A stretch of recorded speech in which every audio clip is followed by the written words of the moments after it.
Pozdrav svima, danas ćemo snimiti jedan kratak klip o tome o top 5 programa za snimanje igrica. I krećemo. Mesto broj 5. Mesto broj 5 je DxTory. Znači, ja ne znam mnogo o tom programu, ali nije baš jedan od najboljih programa i zato je po meni 5. mesto.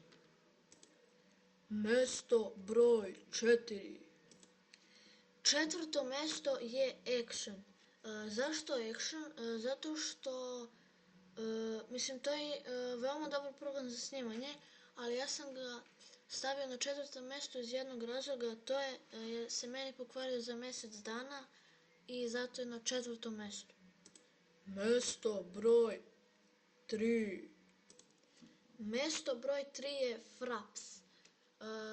Fraps je po meni jedan od stvarno veoma dobrih programa za snimanje i zato je zauzeo 3. mesto. Mesto broj 2. Mesto broj 2 je po meni Bandicam. Ja već sa njim snimam nekih 5-6 mjeseci, tako da je jedan od veoma dobrih programa za snimanje igrica. Mesto broj 1.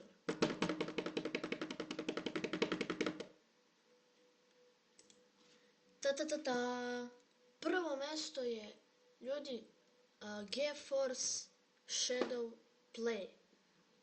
Znači, da bi se snimali sa ovim programom, potrebno da imate grafičku GTX. Znači, nije bitno koje.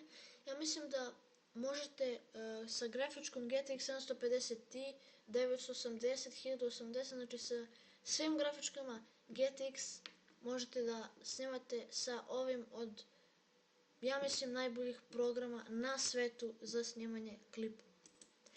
Tako da, ljudi, vidjeli ste top 5 programa za snimanje klipova. Ako vam se ovaj klip svidio, ostavite like, share i subscribe i do sljedećeg videa veliki pozdrav. Ćao!